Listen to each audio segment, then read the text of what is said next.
Halo semua, Assalamualaikum warahmatullahi wabarakatuh. Kembali lagi di channel YouTube saya. Kali ini kita akan membahas mengenai keterkaitan Undang-Undang Cipta Kerja dengan perencanaan tata ruang, serta hubungannya dengan aspek pertanian. Nah, di akhir-akhir ini kita pasti tidak asing dengan Undang-Undang Cipta Kerja. Sebelumnya saya akan memperkenalkan diri terlebih dahulu.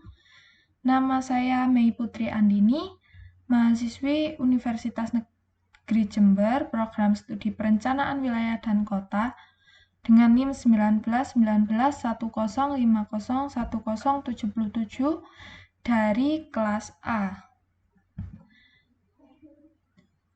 Sebelumnya kita akan membahas mengenai latar belakang dibentuknya Undang-Undang Omnibus Law Cipta Kerja ini terlebih dahulu.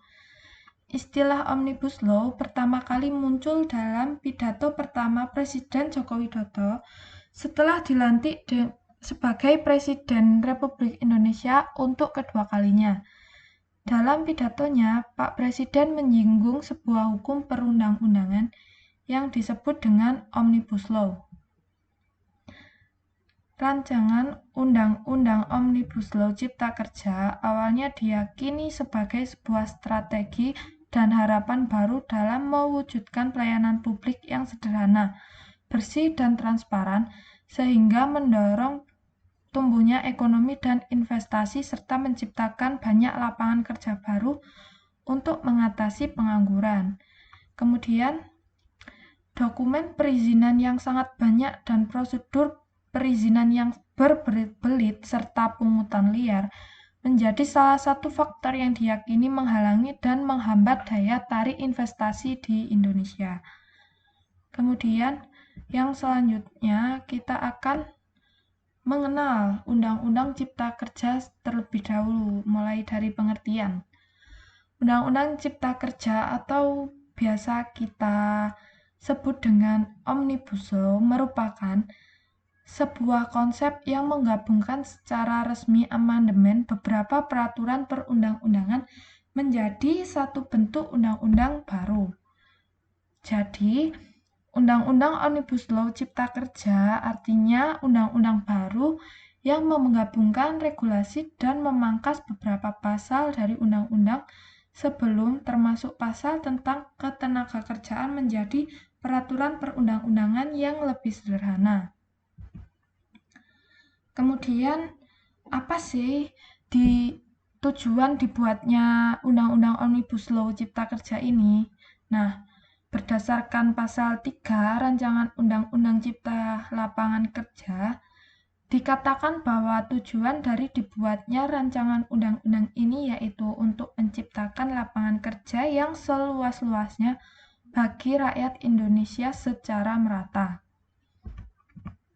Nah, kemudian isi Omnibus Law Cipta Lapangan Kerja sendiri terdiri dari 11 klaster pembahasan, antara lain yang pertama yaitu penyederhanaan perizinan berusaha, yang kedua yaitu persyaratan investasi, yang ketiga ketenagakerjaan, kemudian yang keempat kemudahan dan perlindungan UMKM, yang kelima kemudahan berusaha, yang keenam dukungan dan inovasi, yang ketujuh administrasi pemerintahan, yang kedelapan pengenaan sanksi, yang kesembilan pengadaan lahan, yang kesepuluh investasi dan proyek pemerintahan, yang ke-11 yaitu kawasan ekonomi.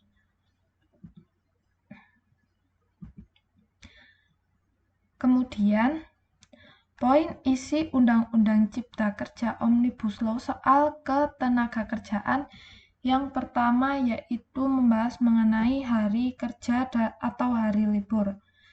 Yang pertama yaitu jam kerja. Waktu kerja lembur menjadi 4 jam per hari dan 18 jam per minggu. Yang pada undang-undang sebelumnya disebutkan waktu kerja lembur paling banyak hanya 3 jam per hari atau 14 jam per minggu. Yang kedua yaitu hari libur mingguan. hari libur seminggu hanya mendapat 1 hari libur dalam seminggu.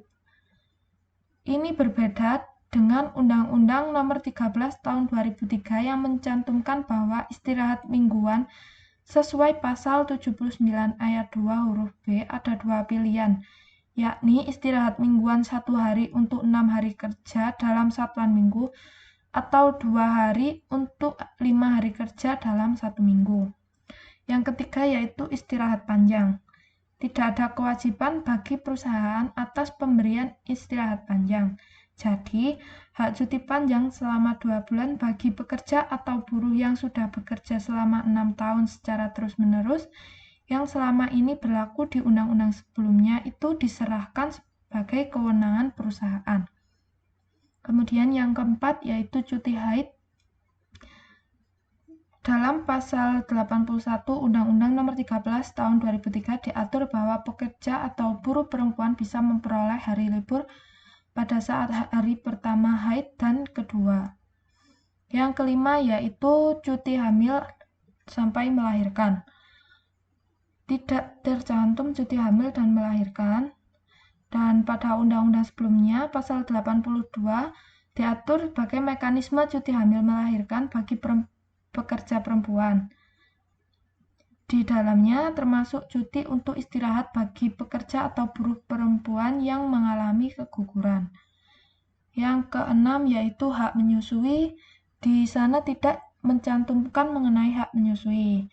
Dan sebelumnya dalam pasal 83 Undang-Undang Nomor 23 Tahun 2003 diatur bahwa pekerja atau buruh perempuan yang anaknya masih menyusu harus diberi kesempatan sepatutnya untuk menyusui anak jika hal tersebut dilakukan selama waktu kerja.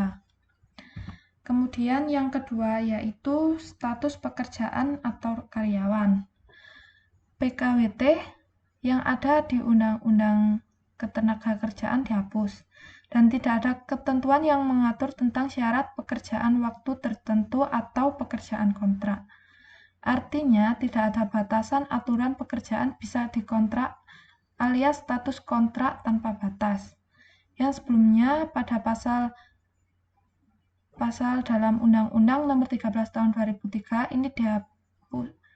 Yang dihapus ini adalah pasal 59 yang mengatur perjanjian PKWT terhadap pekerja maksimal dilakukan selama 2 tahun, lalu boleh diperpanjang kembali dalam waktu 1 tahun.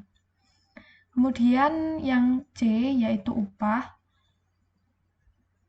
Aturan mengenai upah diubah menjadi 8 kebijakan, yang diantaranya pertama upah minimum, 2 struktur dan skala upah, ketiga upah kerja lembur, yang keempat upah tidak masuk kerja dan atau tidak melakukan pekerjaan karena alasan tertentu, kelima bentuk dan cara pembayaran upah, yang keenam hal-hal lain yang dapat memperhitungkan dengan upah, ketujuh upah sebagai dasar perhitungan atau pembayaran hak dan kewajiban lainnya.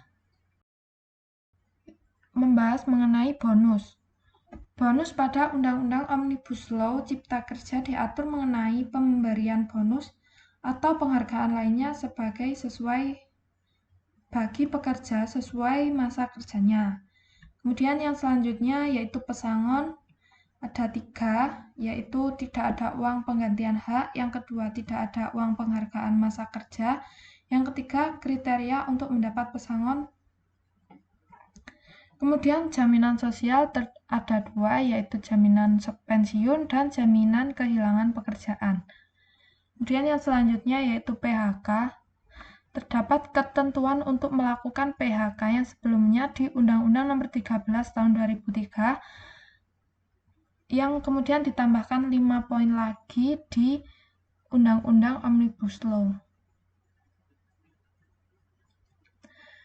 Dalam Undang-Undang Nomor 13 Tahun 2003 ada 9 alasan perubahan boleh melakukan PHK, diantaranya yang pertama perusahaan bangkrut, yang kedua perusahaan tutup karena merugi, kemudian yang ketiga perubahan status perusahaan, yang keempat pekerja atau buruh melanggar perjanjian kerja. Kelima, pekerja atau buruh melakukan kesalahan berat. Keenam, pekerja atau buruh memasuki usia pensiun. Yang ketujuh, pekerja atau buruh mengundurkan diri. Yang kedelapan, pekerja atau buruh meninggal dunia. Yang kesembilan yaitu pekerja atau buruh mangkir.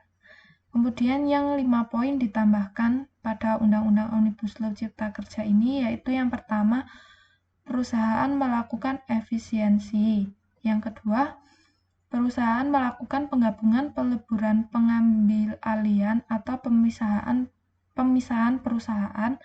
Yang ketiga, perusahaan dalam keadaan penundaan kewajiban pembayaran utang. Yang keempat, perusahaan melakukan perbuatan yang merugikan pekerja atau buruh. Yang kelima, pekerja atau buruh mengalami sakit berkepanjangan atau cacat akibat kecelakaan kerja dan tidak dapat melakukan pekerjaannya setelah melampaui batas 12 bulan.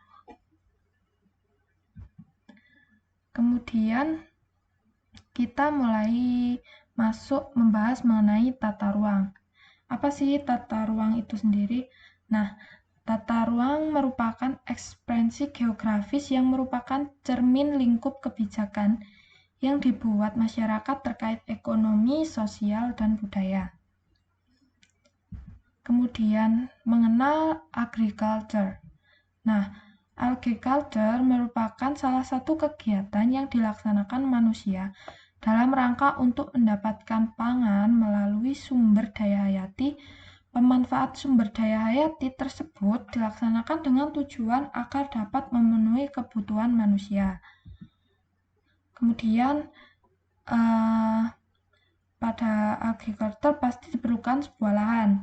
Nah, lahan sendiri merupakan bagian daratan dan permukaan bumi sebagai suatu lingkungan fisik yang meliputi tanah beserta segenap faktor-faktor yang mempengaruhi penggunaan seperti iklim, relief, aspek geologi, dan hidrologi yang terbentuk secara alami maupun akibat pengaruh manusia. Kemudian lahan pertanian. Lahan pertanian sendiri merupakan bidang lahan yang digunakan untuk usaha pertanian. Lahan pertanian merupakan salah satu sumber daya utama dalam usaha pertanian. Pengendalian kawasan peruntukan pertanian dilakukan secara terkoordinasi oleh pemerintah. Pemerintah daerah melalui pembenihan intensif, disintensif, serta mekanisme perizinan, proteksi, dan penyuluhan. Kawasan yang telah ditetapkan sebagai kawasan peruntukan pertanian dilindungi dan lahan yang terdapat di kawasan peruntukan pertanian ditetapkan sebagai lahan berkelanjutan dan dilarang dialihfungsikan kecuali untuk kepentingan umum yang sesuai dengan Undang-Undang Perlindungan Lahan Pertanian Pangan Berkelanjutan yang sebelumnya telah disusun. Kemudian peraturan Omnibus Law dalam tata ruang wilayah. Nah, sebelum masuk ke pertanian, kita akan membahas mengenai ke tata ruang wilayah sendiri. Nah, perizinan tata ruang meliputi materi muatan dalam ruang Omnibus Law, izin lokasi, perizinan lingkungan, perizinan bangunan dan gedung, dan perizinan sektor. Pada Undang-Undang Omnibus Law dalam perizinan perlu dilakukan secara cermat dan berhati-hati. NSPK terkait pelaksanaan perizinan dan tata ruang perlu dilengkapi. Untuk hal tersebut, peraturan pelaksanaan di tiap kementerian harus disusun dan atau disesuaikan. Koordinasi antar kementerian harus diperkuat dengan fokus pada kepentingan umum, bukan ego sektoral. Apabila RDTR telah ditetapkan dengan perkada, maka perlu perda yang menyatakan sanksi berat untuk pelanggaran. Untuk melengkapi perkada tersebut, maka perda yang menyatakan sanksi berat untuk pelanggarannya. Untuk melengkapi perkada tersebut, diperlukan bentuk perkada pengganti perda sebagai analogi dengan perpu di tingkat nasional. Kemudian, tanggapan mengenai perizinan sektoral di Omnibus Law. Yang pertama yaitu perizinan sektor perlu didasarkan pada NSPK yang jelas dan diikuti dengan konsisten dengan sanksi berat bagi pelanggarnya. Kemudian yang kedua, izin sektor yang bersifat izin usaha atau lisensi perlu dipisahkan dengan izin yang berkaitan dengan lokasi kualitas atau permit. Permit merujuk kepada RTR atau NSPK terkait lokasi atau kualitas. Yang ketiga yaitu perlu tanggapan kegiatan dengan risiko sedang atau tinggi pada setiap sektor dengan indikator pengukuran yang jelas dan mengikat. Yang keempat yaitu inspeksi harus dilaksanakan dengan rutin dan menyeluruh, dengan membuka kesempatan peran manusia untuk melaporkan indikasi pelanggaran atau gangguan. Kemudian kita akan membahas mengenai Omnibus Law pada sektor pertanian. Omnibus Law pada sektor pertanian menyinggung 4 undang-undang penting sektor pangan. Yang pertama yaitu Undang-Undang Nomor 18 Tahun 2012 tentang pangan. Yang kedua, Undang-Undang Nomor 19 Tahun 2012 tentang perlindungan dan pemberdayaan pertanian. Yang ketiga, Undang-Undang Nomor 18 Tahun 2009 tentang peternakan dan kesehatan hewan. Yang keempat, yaitu Undang-Undang Nomor 13 Tahun 2010 tentang hortikultura. Kemudian, saya akan membahas sedikit mengenai dampak Omnibus Law pada sektor pertanian. Apabila rencana Undang-Undang Cipta Kerja disahkan, maka semakin terjadi kekacauan dalam status agraria di Indonesia. Mengapa hal tersebut terjadi? Karena yang pertama alasannya yaitu kemudahan dan prioritas memberi hak atas tanah bagi kepentingan investasi kelompok bisnis dalam rancangan Undang-Undang Cipta Kerja berpotensi meningkatkan konflik agraria, ketimpangan kemiskinan struktural. Yang kedua yaitu rencana Undang-Undang Cipta Kerja berupa menghilangkan pembatasan luas maksimum penguasaan tanah bagi perusahaan perkebunan industri, kehutanan, dan pertambangan, sehingga akan meningkatkan monopoli atau penguasaan tanah. Kemudian alasan yang ketiga yaitu proses pengukuhan kawasan hutan yang hanya menggunakan pendekatan penggunaan teknologi informasi dan satelit, tanpa melibatkan masyarakat atau pemerintah desa dan mempertimbangkan kondisi penguasaan tanah di lapangan. Sekian yang dapat saya jelaskan untuk materi ini. Semoga bermanfaat. Saya akhiri. Wassalamualaikum warahmatullahi wabarakatuh.